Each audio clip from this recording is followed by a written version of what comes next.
Si vous le permettez, avant de poser ma question, je voulais adresser un petit message de soutien à notre collègue et amie Santa Duval, qui a fait une très grosse chute et qui a été opérée cette nuit à Bastia. Donc je voulais lui dire qu'on pense à elle. Je vous remercie. Donc ma question orale concerne le risque d'accroissement du différentiel entre le coût des intrants agricoles et le tarif fret matières premières. Monsieur le Président, je reviens vers vous à propos de l'extension justement de ce tarif fret matières premières à l'import de foin et d'aliments pour bétail. J'avais, pour ceux qui s'en souviennent, déposé une motion en octobre 2018 concernant ce sujet. Après plusieurs renvois à la demande de la majorité, il fallait dissiper des fragilités juridiques avant de statuer. Donc je reviens aujourd'hui vers vous sur ce sujet. Alors, la DSP relative à la desserte maritime entre la Corse et le continent prévoit un tarif fret matières premières. Ce tarif fret s'adresse aux matières premières qui sont destinées à la Corse et à être transformées en Corse. Il se trouve que l'aliment pour le bétail et le foin sont exclus de ce tarif préférentiel. J'avais donné un exemple à l'époque, c'était celui du lait, qui est une matière première.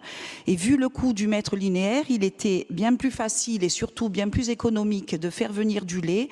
Un berger achète le lait, fait son fromage avec, plutôt que d'acheter l'aliment pour le bétail qui va nourrir ses brebis, qui lui feront du lait et il fera son fromage avec.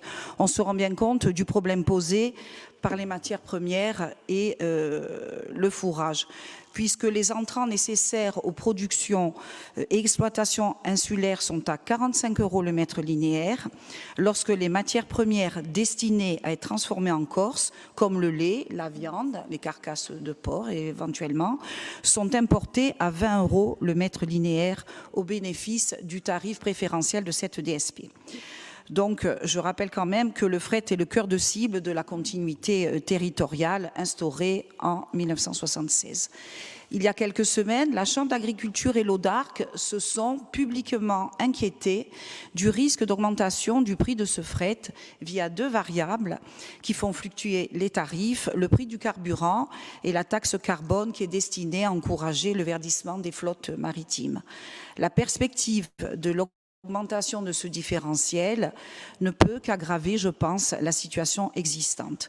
C'est une réflexion qui nous inquiète tous, j'en avais discuté avec plusieurs de mes collègues de la majorité, et qui me conduit à vous interroger aujourd'hui de nouveau sur une proposition qui date de 7 ans.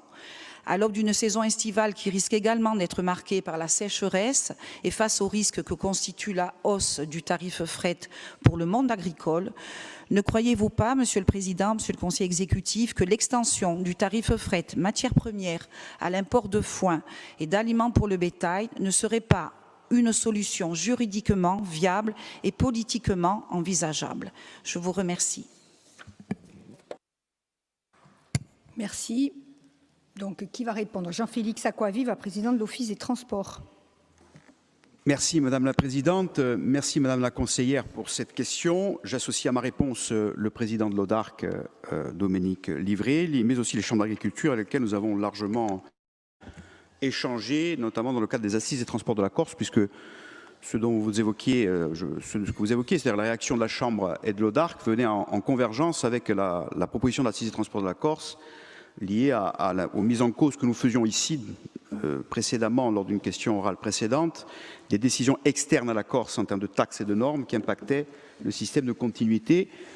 Je rappelle que l'ensemble des groupes politiques de l'Assemblée de Corse étaient invités à ces assises, qu'on espère qu'elles vont se joindre, à défaut d'avoir, sauf Jean-Michel Serville qui avait été là au début de réunion, se joindre à la déclaration politique solennelle qui a fait l'objet d'une unanimité avec tous les acteurs économiques et sociaux pressants lors de ces assises, dont les chambres consulaires, sur la question de la continuité territoriale et sur la question de l'impact négatif des normes et taxes sur cette continuité. Donc je fais un petit rappel, c'est important, vu les très grands risques que pèsent sur la continuité territoriale, que nous avons largement évoqués, et j'espère que tout le monde en a pris conscience. Sur la question des tarifs fret, un petit rappel, vous l'évoquez, mais c'est important de préciser les choses. Bon, tout d'abord, le tarif de base hors taxe n'est pas à 45 € hors taxe, il est à 40 € hors taxe.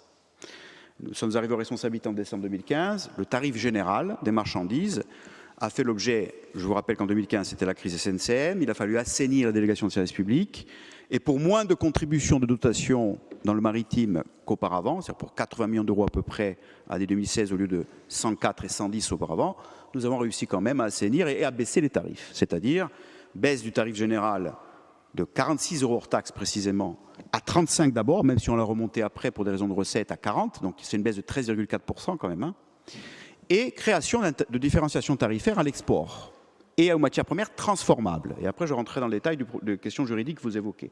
Donc à l'export, ça veut dire une baisse de 46 euros hors taxe à 20 euros pour les entreprises qui exportent et 20 euros pour les matières premières transformables.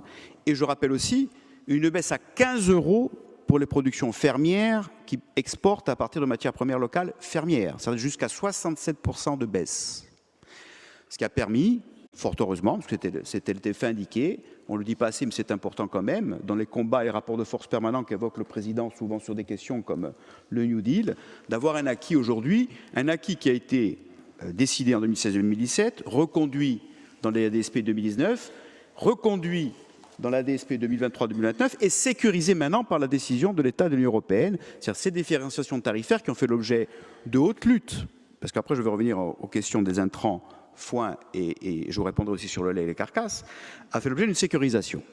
Ça a permis aux filières viticoles, IGP, AOP, d'avoir des taux de croissance à l'export à 2 chiffres depuis 2017, aux clémentines pareil, hein, 15% moyenne de croissance à l'export, et pareil pour la production fromagère, et pour les bières, piètres par exemple, c'est-à-dire des volumes en chiffre d'affaires qui ont explosé, fort heureusement, parce que c'était l'effet indiqué, par l'atténuation des contraintes d'insularité permettant ces tarifs à l'export différenciés, à la fois sur la matière première transformable, et à la fois sur le produit à l'export, ou sur les productions fermières, parce qu'il y a aussi des fermiers qui exportent. Bien. Néanmoins, je l'indique, on est face à l'Union européenne, et dans le cadre d'un droit constant. Sur la question, je vais différencier le lait et la carcasse, puisque votre question était d'abord la question des intrants, du foin, en collaboration avec Domaine Livré et du fourrager. Pour l'État de l'Union européenne, le foin n'est pas considéré comme une matière première transformable, contrairement au lait qui rentre dans un processus de fabrication. Comme les emballages primaires ont été admis à 20 euros parce qu'ils rentraient dans un processus de production. Ça a été un combat juridique qui fait que, premièrement, premier élément de considération juridique à droit constant, qui fait qu'on n'a pas pu intégrer le foin et les intrants consommables par les bêtes dans la tarification. Deuxième élément, ça a déjà, je crois, été précisé par l'ODARC, mais je le reprécise, c'est la question de la règle des minimis. C'est-à-dire que le fourrage et le foin utilisés par les agriculteurs qui sont par ailleurs éligibles à des aides à la PAC, premier pilier, on dépasse la règle des minimis normée par l'Union européenne et effectivement ça crée un problème juridique qui, à ce stade, à droit constant, ne peut pas être contourné. On peut le contourner, un petit clin d'œil, si évolution institutionnelle et constitutionnelle. Si la Corse, comme les Açores, a un statut d'autonomie dans la Constitution française, il y aura des répercussions sur l'Union européenne, comme pour les Açores, sur les aides d'État, où il y a eu des décisions juridiques de Cour de justice européenne sur les crédits d'impôt, par exemple, sur les aides d'État aux entreprises, qui fait qu'effectivement l'Union européenne était obligée de reconnaître un statut constitutionnel, et ça pourrait être le cas sur l'adaptation des règles des minimis pour les agriculteurs. C'est une réalité juridique objective.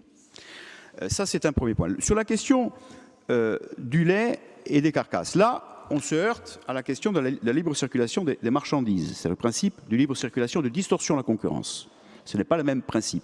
Néanmoins, il est évident que pour nous travaillons d'abord à muscler avec l'ODARC la question de faire en sorte que l'ensemble des fromagers affineurs utilisent et privilégient par d'autres dispositifs que la continuité territoriale le circuit court avec la production de lait par des bergers insulaires. Ça, c'est le premier élément sur le dispositif ODARC. Et le deuxième élément, nous sommes en train de réfléchir quand même malgré tout, alors à droit constant autant que faire se peut, et évidemment dans l'évolution institutionnelle évoquée, avec la reconnaissance de la clause d'insularité dans les traités, dans la Constitution, on sourit, mais c'est une réalité objective. Moi, je veux dire, je le dis gentiment, à un moment donné, on ne peut pas le factuel reste le factuel du point de vue des traités de l'Union européenne et du point de la Constitution française. Mais néanmoins, sur d'autres aspects, c'est-à-dire sur la gestion notamment environnementale des émissions de gaz à effet de serre, du transfert des produits, on essaie de trouver des voies de contournement, des fois usines à gaz, mais difficile de faire en sorte d'avoir des différenciations tarifaires à affiner dans le futur sur ces questions-là. C'est un élément de réponse pratique. On n'attend pas l'évolution pour faire, C'est un peu la question de Josépha. Mais néanmoins, il faut se mettre à l'idée tous ensemble qu'il va bien falloir qu'on franchisse des Rubicons pour libérer un peu une énergie sur ces questions-là. Bien. Sur la question générale, le carburant, les normes, je ne vais pas revenir dessus, elles peuvent peser à 8 € le mètre linéaire en supplémentaire pour le tarif à l'export. Donc c'est une question urgente. Je renvoie à la déclaration politique solennelle, au mémorandum que nous porterons face au gouvernement, force politique nationale. Ça touche à la question de la continuité française à sécuriser.